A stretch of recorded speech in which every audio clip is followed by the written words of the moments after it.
apretada agenda, que sabemos que está complicado para venir a encontrarte con los lectores de Toledo. Bueno, no le hagáis caso, que he venido encantada y que en cuanto me han invitado yo he venido corriendo, o sea que... Es verdad, es verdad.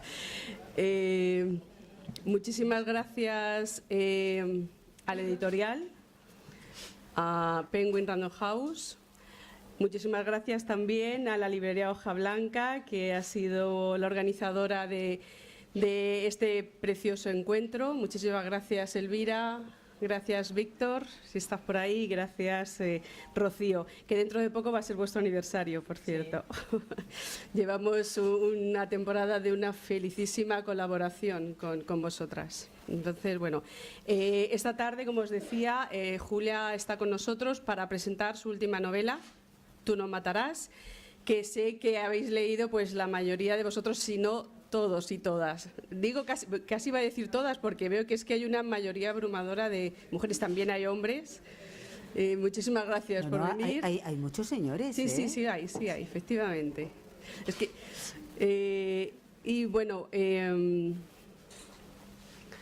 ya terminan las fotos. Me gustaría esta tarde, que estamos un poco de celebración del libro, de la lectura, ver que estamos aquí una escritora, una librera y una bibliotecaria. 3 personas apasionadas del libro y de la lectura.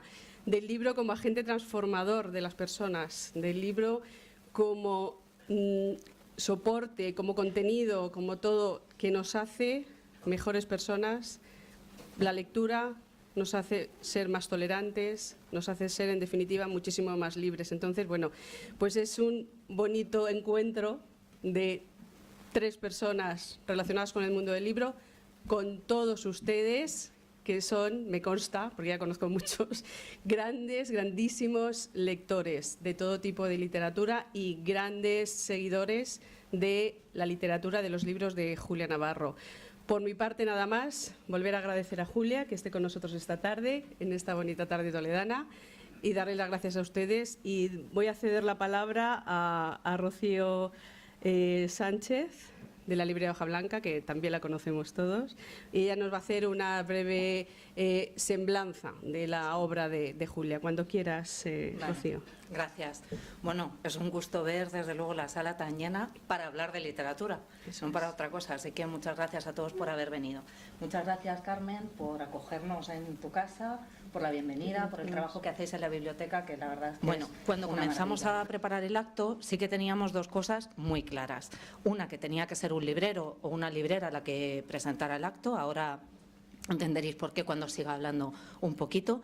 Y la segunda cosa, y también muy importante, es que queríamos ser muy breves, porque sabemos que todos hemos venido a escuchar a Julia Navarro y no quiero ser yo, desde luego, la que os robe un minuto de su tiempo. Bueno, en Tú no matarás, Julia Navarro hace un sereno homenaje al mundo del libro, tan sereno como necesario en estos tiempos que corren. Se acuerda de los editores, de los libreros, de los poetas y, sobre todo, de los lectores. La librería de Sara en París y la editorial que tienen en Alejandría es casi otro personaje más de la obra.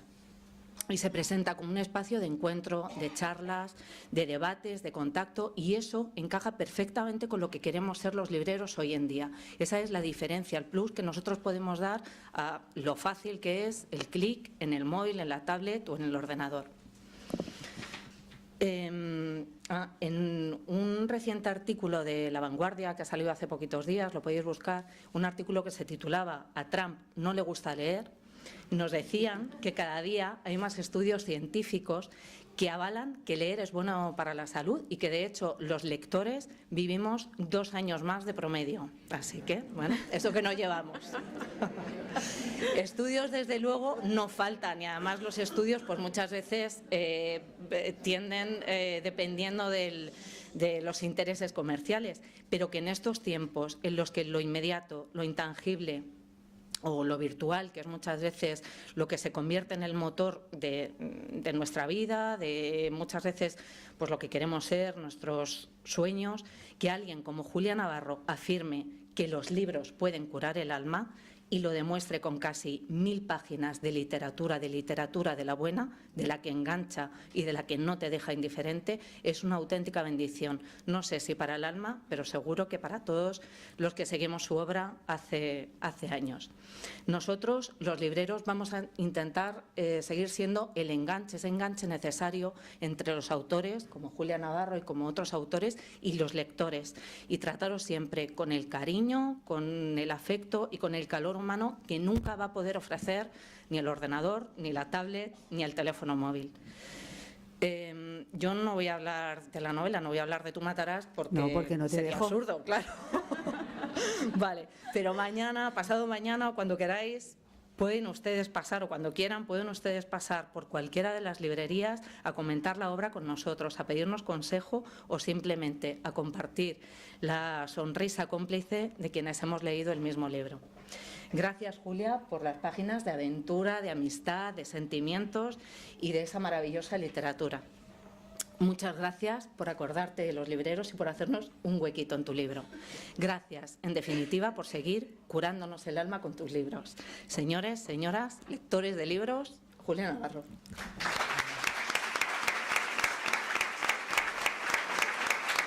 Muchísimas gracias por acompañarme esta tarde. Muchas gracias, Carmen. Muchas gracias, Rocío. La verdad es que les digan lo que les digan. Yo he venido aquí encantada. No me ha costado nada venir. A mí me invitaron y yo dije que digan día, que allá voy. Toledo para mí es un lugar que yo creo que, como para muchos madrileños, es nuestra segunda casa. Es el lugar donde uno viene. ¿No se oye? ¿Así? ¿Un poquito más? Vale. Decía que Toledo para mí es como una segunda casa, es el lugar donde los madrileños nos escapamos los fines de semana, donde cuando estás agobiada de la ciudad te vienes aquí a pasear, a mirar el horizonte. Bueno, tienen ustedes una suerte enorme de tener una ciudad tan absolutamente fantástica y preñada de historia. De manera que yo a Toledo, vamos, vengo más contenta que unas castañuelas. Y en este caso, que es a presentar esta novela, Tú no matarás, pues con muchísima más razón. Tú no matarás es una novela que a mí me ha costado mucho escribir.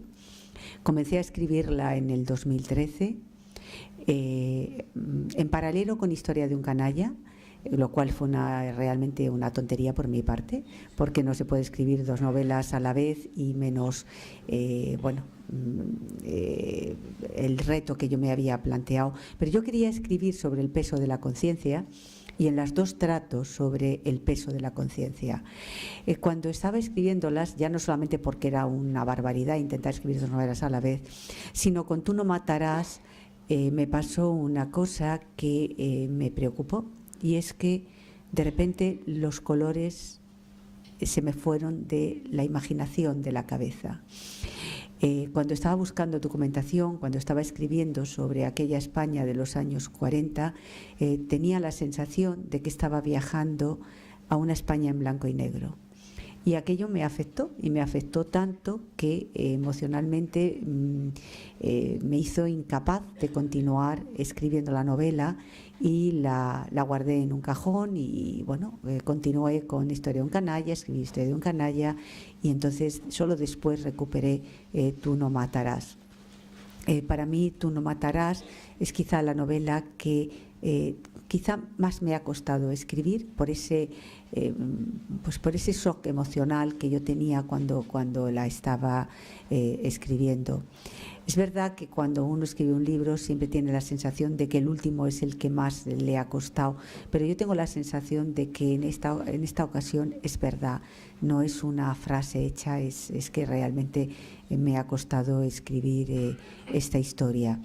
Esta es una historia que, como contaba Rocío, quiere ser un homenaje a la literatura, quiere ser un homenaje a los libros. Es una novela donde sus protagonistas son poetas, donde sus protagonistas son escritores, son editores, son traductores. A veces nos olvidamos de los traductores, pero son importantísimos porque eso es lo que nos permite conocer los libros que se escriben en otros lugares del mundo, los libros que se han escrito y que también permiten a otras personas de otras latitudes entendernos a nosotros, leernos a nosotros. Es un libro de libreros, es un libro de lectores, y todo gira alrededor de la conciencia, pero también de la literatura. Es mi personal homenaje al mundo de los libros. Yo creo que cuando abrimos las páginas de un libro, eso nos permite vivir otras vidas. Yo tengo la sensación, cuando estoy leyendo, que me he salido de mi realidad, que es como si me hubiese metido en la máquina del tiempo y me transporta la lectura a otro lugar, con otras personas. Conozco gente distinta, otras formas de pensar, otros lugares, otros paisajes. Es decir, siempre es una aventura enriquecedora la de la lectura, aunque sea para discrepar con los personajes, aunque sea para discrepar con el autor, aunque sea para decir, pues al final no me ha gustado el libro, pero es salirte de tu realidad para conocer otras realidades, y desde ese punto de vista la lectura es absolutamente enriquecedora. Creo que los libreros y los bibliotecarios hoy en día están haciendo una labor realmente titánica, porque luchar contra las nuevas tecnologías, contra esas maquinitas que tienen enganchados siempre decimos a los jóvenes, pero también a los mayores, porque uno va por la calle o va en un autobús y ve a todo el mundo con la cabeza puesta en el teléfono móvil, pues yo creo que en estos momentos convencer a alguien de que lea un libro es casi un milagro. Y yo a los jóvenes les suelo decir que no saben lo que se pierden, porque cuando ellos están delante de una pantalla, alguien ha inventado por ellos. Pero cuando uno coge las páginas de un libro, eres tú el que vas poniendo los colores, eres tú el que vas con tu imaginación poniendo el rostro a los personajes, imaginando cómo es ese paisaje. De manera que yo creo que hoy en día, en que está todo descubierto, que no hay rincón del mundo donde no se haya llegado, quizá leer es la última de las aventuras, la última de las sorpresas que uno puede tener. De manera que por eso esta novela ha querido ser ese homenaje a la literatura y a los que escriben, a los que leen y a los que hacen de intermediarios entre el autor y el lector, que en definitiva son los libreros, los editores, los traductores. ¿Qué he querido contar en Tú no matarás? Pues he querido hacer una reflexión sobre el peso de la conciencia, esa compañera ingrata, que es como un espejo en el que todos algún momento de nuestra vida nos vamos a mirar, aunque no queramos. He querido hacer esa reflexión sobre la conciencia, pero también sobre la venganza. Esta novela yo creo que se resume muy bien en un poema con el que doy comienzo a la historia. Es un poema de Constantín Cavafis, el gran poeta alejandrino de origen griego. Cavafis, en su Ítaca, hace una reflexión, y es que nos dice que la vida es una travesía, que no siempre llegamos a nuestro destino y que por tanto lo importante es la travesía y lo que llevamos dentro de nosotros cuando iniciamos esa travesía. Eso es lo que les pasa a los personajes de Tú no matarás, tres jóvenes que huyen de la España de los años 40, de la España desolada, de la España de la miseria, e inician el camino del exilio, y sus pasos les van a llevar a muchos lugares, a conocer mucha gente, a sufrir todo tipo de sinsabores, a afrontar todo tipo de peripecias. Nunca van a llegar a su destino, nunca van a cumplir el sueño que se han fijado pues el día que huyen, que salen de España. Pero lo importante, en definitiva, como dice Cavafis, es la travesía que hacen, el camino que han emprendido. Es una novela que invita a la reflexión, que yo espero que no deje indiferente a los lectores. Yo siempre aspiro a eso, a que mis novelas gusten o no gusten, pero que no dejen indiferentes a los lectores. Y espero haberlo conseguido con Tú no matarás. no es una novela histórica. Muchos lectores me dicen, ¿usted escribe novelas históricas? Y yo siempre digo, no, yo no escribo novelas históricas, yo no aspiro a contar la gran historia. Hay grandes novelistas de novelas históricas, pero yo no escribo novela histórica. Pero sí es verdad que cuido mucho el escenario donde transcurren mis historias. A mí me interesan las pequeñas historias, las historias individuales, pero nada se puede entender si no es en el tiempo en el que nos toca vivir. Todos somos hijos de nuestro tiempo, de manera que para que lo que hacen mis personajes tenga sentido, el escenario donde transcurren sus vidas tiene que estar bien construido. Entonces yo cuido, mimo, busco documentación e intento que esas pequeñas historias que están engarzadas dentro de la gran historia, pues sea un todo coherente. Pero realmente yo no hago novela histórica, aunque algunos lectores no coinciden conmigo, pero bueno, yo no siempre coincido con mis lectores. También yo creo que mi mejor novela es Historia de un canalla y los lectores no lo creen. Entonces, pero bueno, decir, todos somos libres de leer los libros como queremos leerlos, y además yo creo que un libro siempre tiene mucho que ver con la lectura de un libro, con nuestro estado de ánimo, con qué nos está pasando en ese momento. Yo supongo que a ustedes les habrá pasado. Hay libros que uno ha leído hace años y te han gustado muchísimo y los relees al cabo de unos años y dices, pero ¿y a mí cómo me pudo gustar esto? O al revés, no te interesó nada y lo relees al cabo de los años y dices, bueno, pero es que esto es fantástico, ¿cómo no me di cuenta realmente de la grandeza de este libro? Entonces yo confío que dentro de unos años a los lectores que no coinciden conmigo con que Historia de un canalla es mi mejor novela, pues me digan, oiga, tenía usted razón, es su mejor novela. O sea, alguno le tiene que pasar, o sea, es decir, entonces, bueno, yo con esa ilusión y vivo. Tú no matarás, yo decía, no es una novela histórica, pero tiene mucho de historia. No es una novela de aventuras, pero a mis personajes les pasa de todo. No es una novela de espías, pero hay su pizca de espionaje. No es una novela de aventuras, pero como les decía, pues hay un poco de aventura. No es una novela introspectiva, pero sí es al mismo tiempo ese viaje al fondo del ser humano.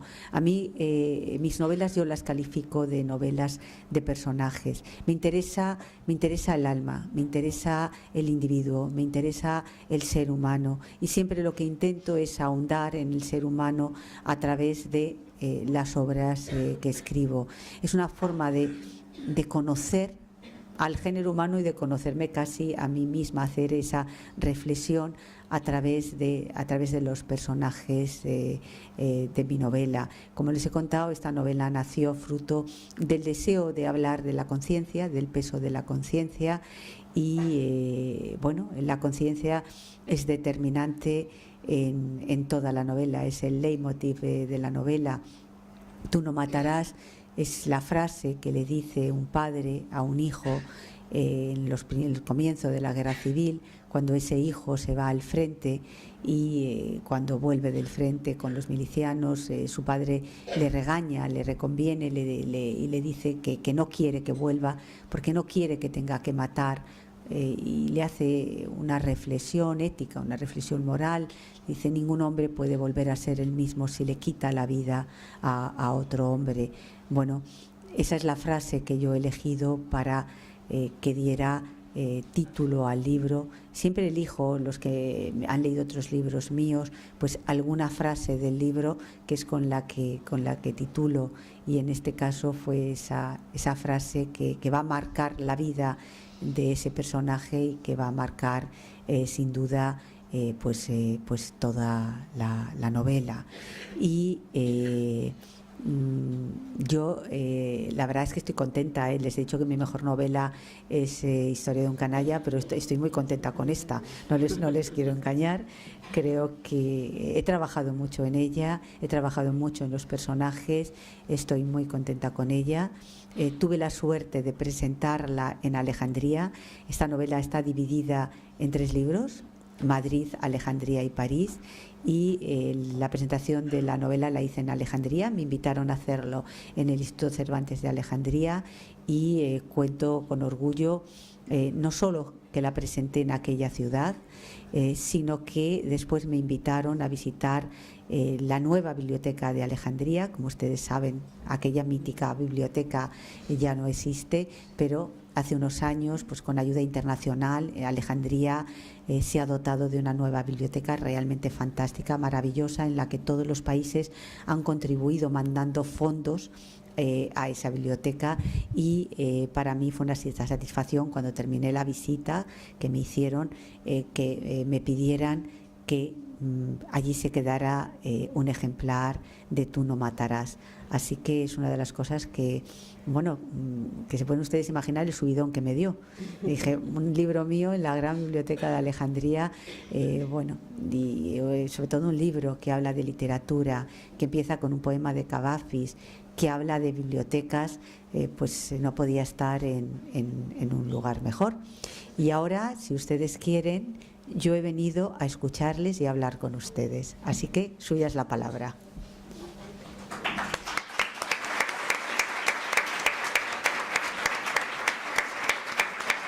Y ahora Carmen y Rocío, seguro que va a pasar eso que pasó la otra vez, que todo el mundo mira al de al lado. A ver quién es el que rompe el fuego. Sí. ¿Alguien quiere empezar con alguna pregunta, comentario? No. Un diálogo con Julia. ¿Podemos? Sí. ¿Qué es lo que buscan los personajes de su... Pues buscan un destino al que nunca llegan, buscan una vida mejor, buscan el cumplir el sueño de una vida interrumpida por una guerra, una vida interrumpida por las consecuencias de esa guerra. Son tres jóvenes que tenían un sueño, tenían un futuro, y que ese futuro se les arrebata e intentan construirse otro futuro. Pero nunca llegarán a su destino, como en el poema de Cavafis. Yo un comentario. Sí. Quiero decir que estoy muy contenta de estar conociéndote aquí. Eres la escritora favorita, mi escritora favorita, tengo todos estos libros, y para mí es un placer estar aquí contigo, escuchándote y formando parte de todo esto. Pues muchísimas gracias, porque yo cuando escribo, en ese momento no pienso en los lectores, pero cuando termino el libro empiezo a pensar en los lectores y empieza a entrarme un nudo en el estómago, porque digo, bueno, he estado todos estos años escribiendo, todos estos años poniendo lo mejor de mí misma, ¿y ahora qué va a pasar? Y la última palabra la tienen los lectores. Sois vosotros los que decidís qué pasa con un libro. Y por eso a mí me gusta mucho ir a los clubes de lectura, ir a las bibliotecas, encontrarme con los lectores, porque de repente pongo rostro a las personas por las que yo he estado escribiendo. De manera que te lo agradezco muchísimo que leas mis libros. Sí.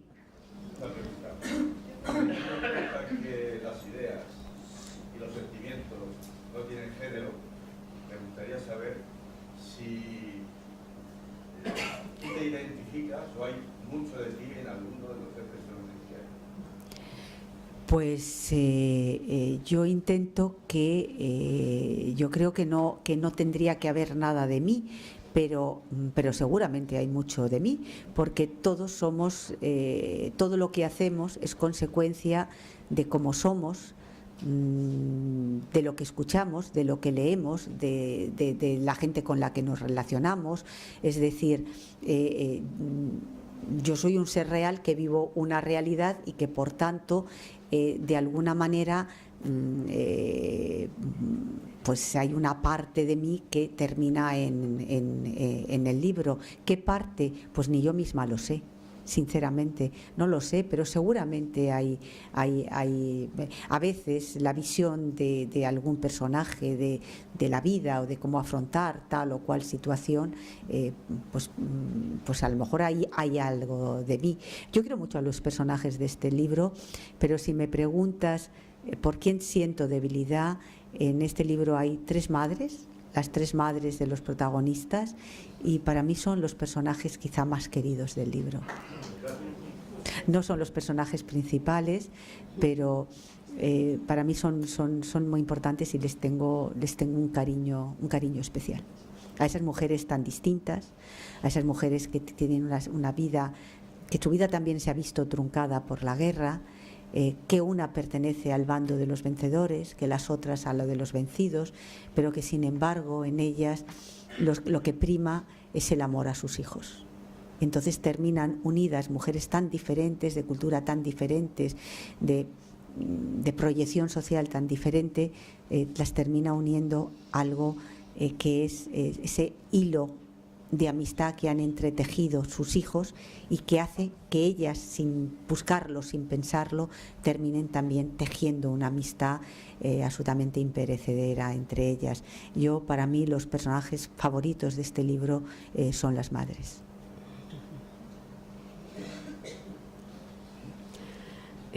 Sí. El viaje, a nivel de artistas, es muy importante que el artista viaje, que conozca nuevos lugares, nuevas sensaciones. Me viene a la memoria ahora mismo Sorolla, ¿no? Si Sorolla hubiera sido está solamente en el Levante, hubiera hecho el Sorolla que todos conocemos mayoritariamente. Sin embargo, Sorolla tuvo la gran suerte de viajar por Castilla, por el Cantábrico, y entonces eso enriqueció su obra. A la gran mayoría de los artistas viajeros les ocurre lo mismo. En el caso de Julia Navarro, ¿en qué medida los viajes han enriquecido las novelas que ha escrito? Pues en todo, tiene usted toda la razón. Yo no me podría explicar a mí misma sin los viajes y sin los libros y sin la lectura. Yo creo que esas han sido mis principales fuentes de conocimiento. A mí viajar me encanta. Yo siempre, cuando era jovencita y empezaba a trabajar, yo prefería, en vez de comprarme un bolso o un vestido, dedicar eso a irme de viaje.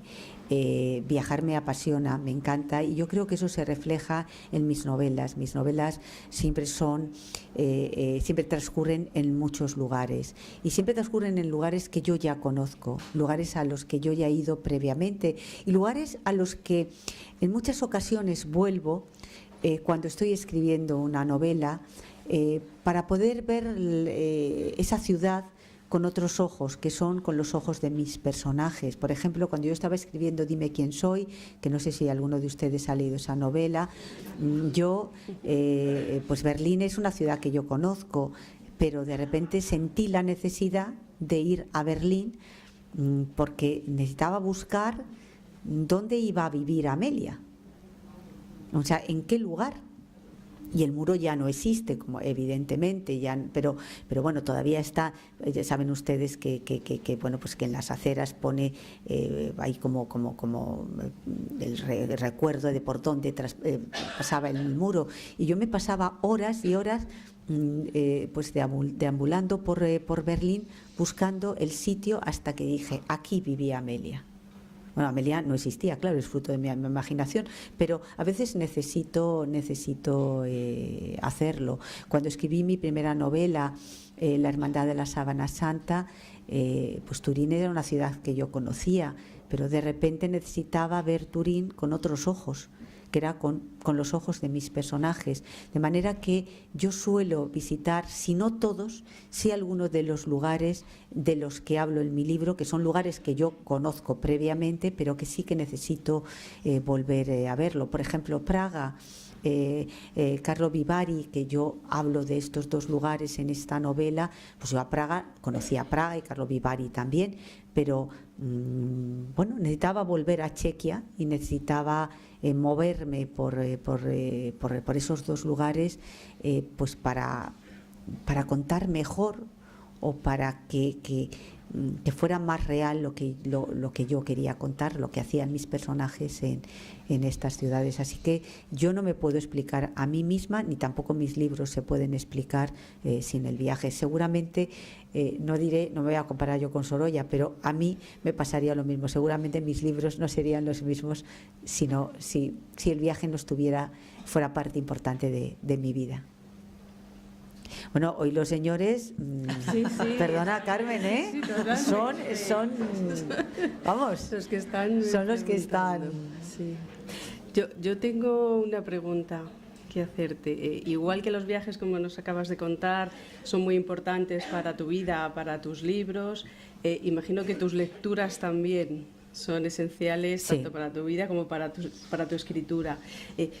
¿Te inspiras en algunos autores? ¿Hay algunos autores? No, porque mis autores, sí, hay autores que me encantan y que soy absolutamente devota de ellos, pero son autores radicalmente distintos a mí o yo radicalmente distintos a ellos.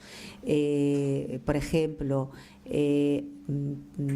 uno de mis autores de cabecera es Coetzee. Bueno, pues es un autor que, claro, yo no tengo nada que ver y sería incapaz de escribir como Coetzee, de manera que para mí son una fuente de conocimiento. Aprendo mucho de ellos, pero lo que yo escribo no tiene nada que ver con autores, por ejemplo, como puede ser Coetzee. Te pongo así como ejemplo de... Bueno, no me digan que me he venido a Toledo y ustedes no van a hablar conmigo, no van a hacer ni caso. Sí. A ver, usted que escribe tanto y los libros pues, son tan largos, ¿tiene algunas normas para escribir? ¿Que escribe todos los días o descansa o hay días que no está inspirada? Pues yo primero pienso la novela. O sea, pienso qué historia quiero contar. ¿Y cómo surge la idea de una novela? Pues por algo que a mí me preocupa, por una conversación con alguien que de repente, bueno, pues te hace reflexionar, por una lectura, por una noticia en un periódico. Es decir, las ideas están ahí y de repente salen a tu encuentro. Y una vez que salen a tu encuentro, empiezas a desarrollarlas. Y yo puedo tardar meses en pensar qué quiero contar, cómo lo voy a contar. Y cuando ya tengo la novela escrita en la cabeza, cuando ya sé cómo empieza y cómo termina, es cuando me siento a escribirla. Todas mis novelas, salvo esta, que como he dicho, estuvo guardada en un cajón durante un tiempo, todas las escribo de un tirón.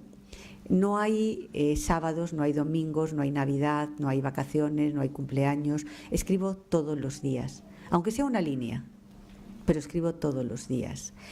Cuando uno escribe o cuando uno trabaja en casa, claro, tú eres tu propio jefe. Y con lo cual, hombre, pues eres benevolente contigo mismo, ¿no? Dices, pues, pero si eres benevolente contigo mismo, entonces no escribirías nunca.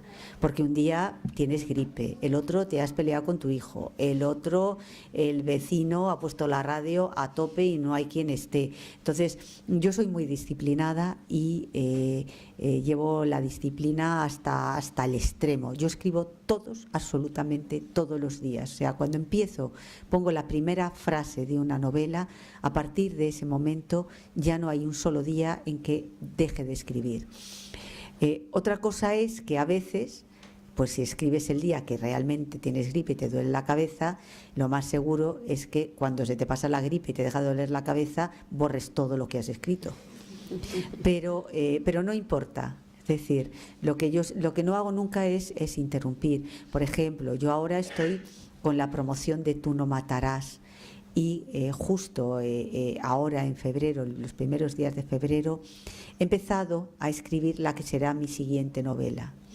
Yo la semana que viene, por ejemplo, voy a estar toda la semana en México y yo me voy con una tablet, con un pendrive y por las noches cuando llego al hotel pues saco mi tablet, saco mi pendrive y escribo. Normalmente estar reventada cuando llegas al hotel por la noche, has salido a las 7 de la mañana, llevas todo el día de entrevistas, de encuentros, de presentaciones, pero como yo ya he empezado a escribir, yo ya no dejo de escribir. Y hay un día, como decía, que puedes escribir una línea, pero he escrito una línea. Hay un día que escribes 2 páginas. Hay un día que te das cuenta que lo que has escrito tienes que contarlo de otra manera porque no lo has contado bien. Pero yo ya escribo absolutamente todos los días hasta el momento en que pongo la palabra fin.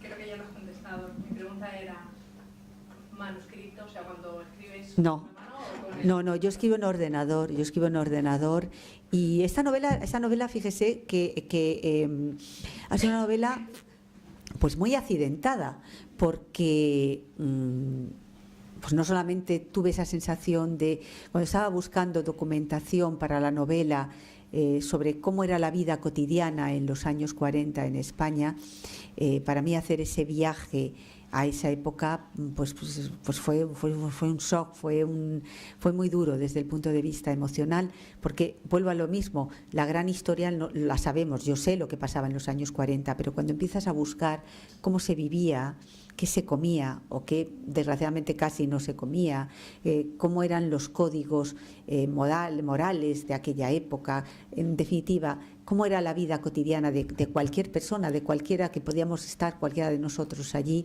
Bueno, pues eso es lo que me produjo aquel shock, que fue como un viaje, como si me desaparecieran los colores de la cabeza. De hecho, desapareció el color, fue como viajar a una película en blanco y negro, entonces fue por eso por lo que la guardé en un cajón.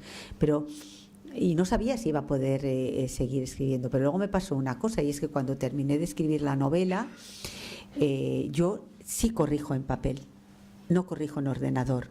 Corrijo todos los días en ordenador lo que voy escribiendo, pero luego cuando de verdad me tengo que enfrentar a la novela, a leer la novela, la corrijo en papel. Y bueno, pues mis correcciones van tan llenas de post-it, del original, de tachaduras, de flechas, etcétera. Y el día que llevaba la novela a la editorial, pues me la dejé en un taxi. O sea, yo iba toda contenta, me bajé del taxi, me dio la casualidad que me encontré en la puerta de la editorial al director comercial, a Pachi Beascoa. ¿Qué tal estás? Pues muy bien, ¿qué haces por aquí? Pues mira, he venido a traer la novela. Yo la había metido, había sacado el ordenador portátil de su funda, de la cartera, y había metido ahí la novela y la llevaba colgada, bueno, pues con esas carteras de ordenador que todos tenemos. Y pues me lo dejé en el taxi. Se pueden ustedes imaginar, le dejé con la palabra en la boca, salí corriendo calle abajo, el taxi había desaparecido y bueno, casi yo estaba al borde del ataque de nervios, mi editor también, estábamos todos al borde del ataque de nervios, y además ese día descubrí que yo era muy mayor, porque no hacía nada de las cosas que las chicas jóvenes de la editorial me dijeron que se hacía. Porque lo primero que me dijeron es: ¿habrías llamado al taxi por teléfono? No, yo lo paré en la calle. ¿Lo habrás hecho por la aplicación esa de MyTaxi? De eso nada, insistía, yo lo he parado en la calle.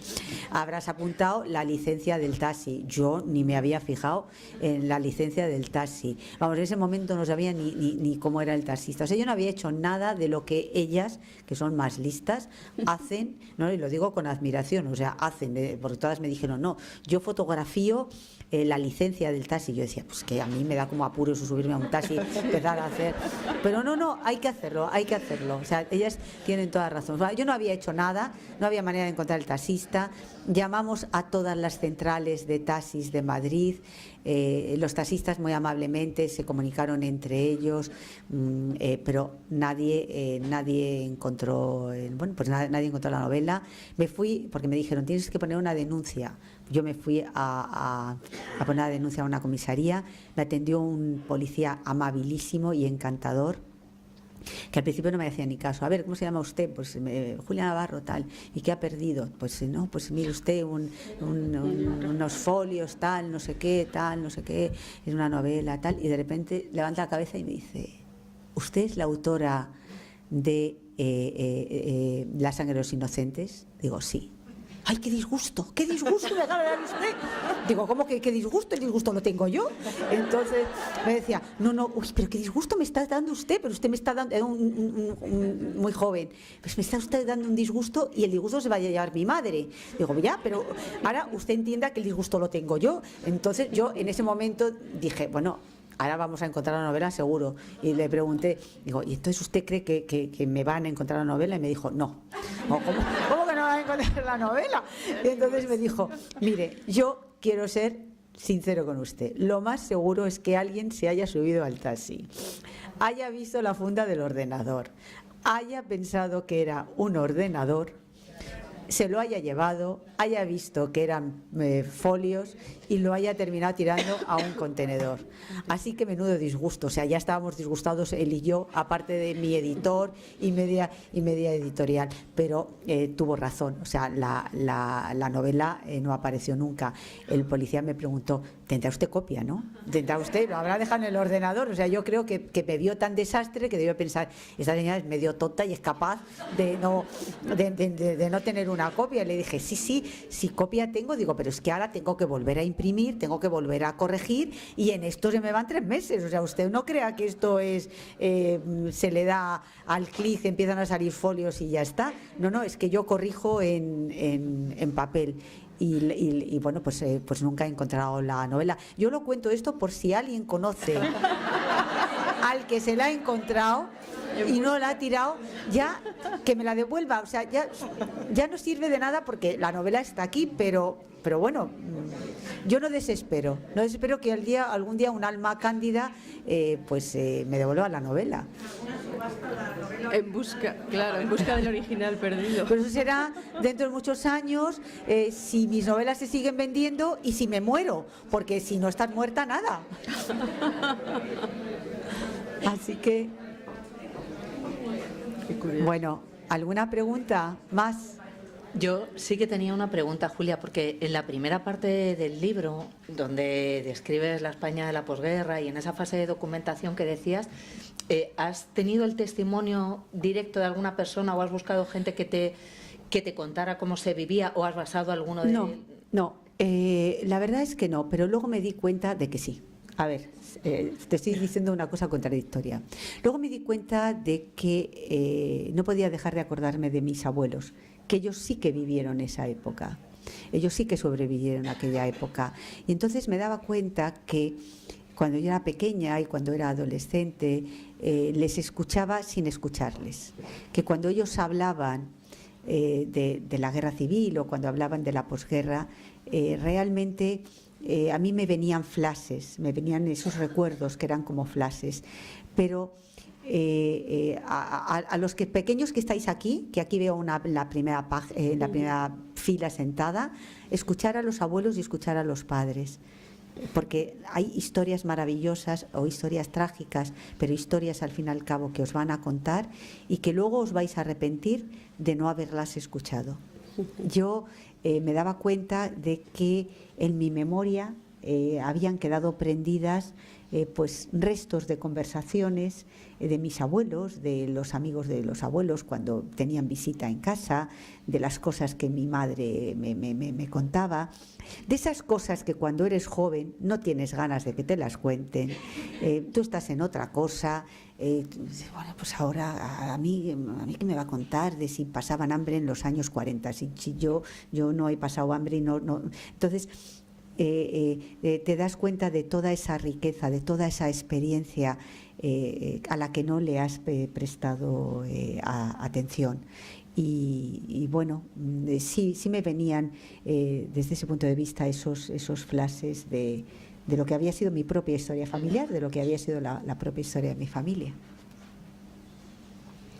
Sí. No, pues vamos, yo he venido aquí a hablar y como no hablen conmigo no vuelvo, eso sí que se lo digo. Bueno, pues adelante.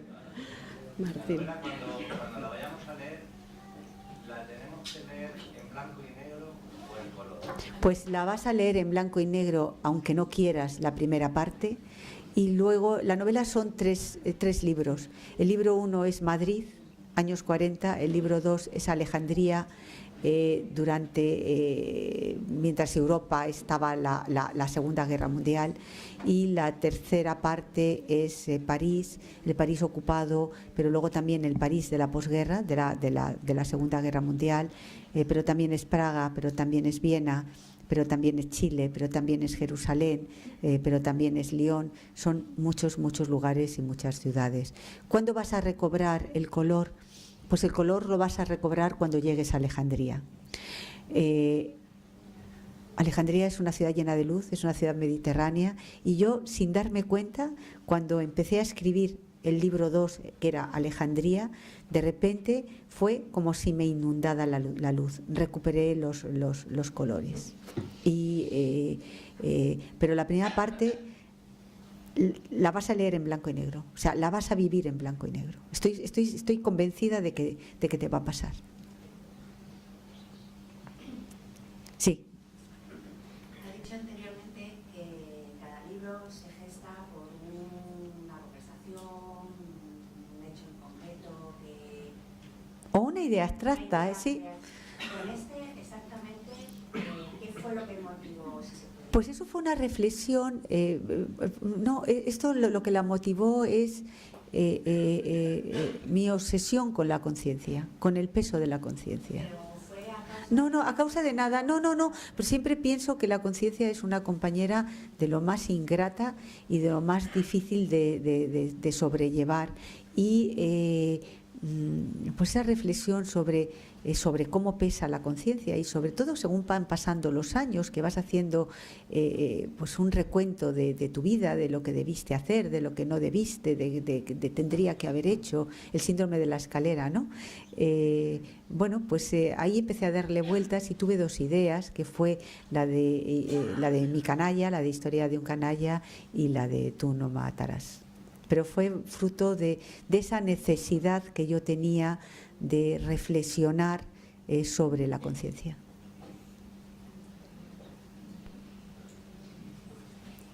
¿Alguno más?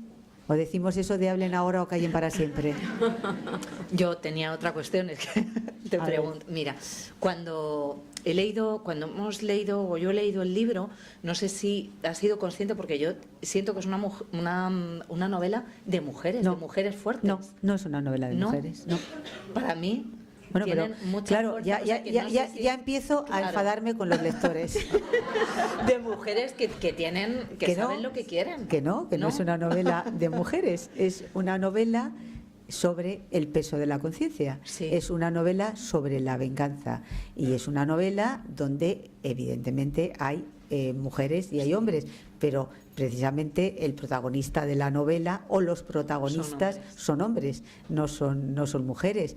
El papel de las mujeres es importantísimo. Antes hablaba del papel de las madres, pero no es una novela sobre lo que les pasa a las mujeres. Es una novela sobre lo que le pasa a cualquier ser humano, sea hombre o mujer, que se tiene que mirar a un espejo que es el de la conciencia.